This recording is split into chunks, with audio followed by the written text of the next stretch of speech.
Hello. സുഖമല്ല എല്ലാവർക്കും. ഞാനിപ്പോൾ ഒരു വീഡിയോ കാണാൻ ഇപ്പോൾ വളരെ കുറച്ച് നേരത്തെ, കാരണം ഈ ഒരു ഉസ്താദാണ് കേട്ടോ അയാൾ പറയുന്നത് പെണ്ണുങ്ങളെ കാട്ടിയും ആണുങ്ങൾക്കാണ് ഹോർമോൺ കൂടുതൽ എന്നാണ് പറയുന്നത്. ഓക്കെ, ആയിക്കോട്ടെ. അയാൾ പച്ചയ്ക്ക് നിന്നിട്ട് പറയുന്നത് പെണ്ണുങ്ങളുടെ മാംസം ആണുങ്ങൾക്കുള്ളതാണ്, അത് പിന്നാമ്പുറത്തുകൂടെയും ചെയ്യാം, മുമ്പുറത്തുകൂടെയും ചെയ്യാം, ഏതിലേക്കൂടെ വേണമെങ്കിലും ചെയ്യാം. ആണുങ്ങൾ വിളിക്കുമ്പോഴൊക്കെ അവരെ കാമം തീർക്കാനായിട്ട് പെണ്ണുങ്ങൾ പോകണമെന്നാണ് പറയുന്നത്.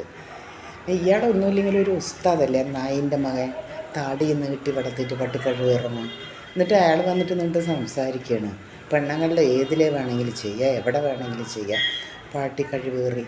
അതന്നെയല്ലേ ഈ മുസ്ലിമുകളുടെ പെണ്ണുങ്ങൾക്ക് ഒരു സ്വാതന്ത്ര്യം പറയണതില്ലല്ലോ. അതുകളുടെ മര്യാദയ്ക്കുള്ള മുഖം പോലും പുറത്ത് കാണിക്കാൻ പറ്റാണ്ട് ആ പർദ്ദയും ഇട്ട് കുറേ പെണ്ണുങ്ങളെല്ലാം കൂടെ നടത്തിയിരിക്കുക. ഇവന്മാർക്കൊക്കെ എന്താ കിട്ടുന്നത്? എന്നിട്ട് ഇവന്മാർ പറയണത് എന്താണ്? ഇവർക്ക് സ്വർഗത്തിൽ പോയിട്ടുണ്ടെങ്കിൽ കൂറിമരുന്ന് കിട്ടും, പിന്നെ മദ്യം ഇങ്ങനെ പുഴ പോലെ ഒഴുകും, ഒടുങ്ങ കുടിക്കുക എന്ന് പറഞ്ഞിട്ട്.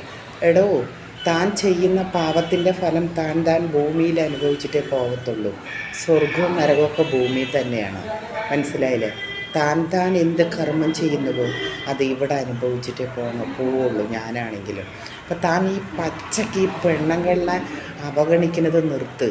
ഹിന്ദുക്കൾക്ക് മുസ്ലിങ്ങൾക്ക് മാത്രമല്ല അതൊരു അവഗണന, കേൾക്കുന്ന ഏതൊരു പെണ്ണുങ്ങൾക്കും ഒരു അവഗണനയാണ്. അപ്പം താൻ ഈ പറയുന്നതൊക്കെ വെറും തെണ്ടിത്തരം മാത്രവും. താൻ ഉസ്താദാണെന്ന് പറഞ്ഞാൽ നടക്കാനായിട്ട് നാണമില്ലടാ പാട്ടിക്കഴിവുറ മോനെ. ഒരു പൊതു സ്ഥലത്ത് വന്നിട്ട് ഇങ്ങനെയൊക്കെ നിന്നിട്ട് സംസാരിക്കാനായിട്ട് വെളിവ് കെട്ട നായി. ഇത്ര മാത്രമേ പറയുന്നുള്ളൂ. എനിക്ക് അയാൾ സംസാരിച്ചപ്പോൾ അന്നേ പറയണുണ്ട്, ഞാൻ വേറെ ഒരു സ്ഥലത്തായിരുന്നു അത് കേട്ടപ്പോഴും. എന്തെല്ലാം പച്ചയ്ക്ക് അയാൾ വർത്താനം പറയണത്. നമ്മെന്തോ ഒരു വല്ല ഉപകരണമാണോ? നായി. ആണുങ്ങൾക്കും പെണ്ണുങ്ങൾക്കും തുല്യ അവകാശമുള്ളൊരു നാട്ടിൽ ഇപ്പം വന്നിട്ട് വേണ്ടാത്ത വർത്തമാനം പറയും പാട്ടി കഴിവേറണം. അപ്പം ശരി, ഓക്കെ, ബൈ.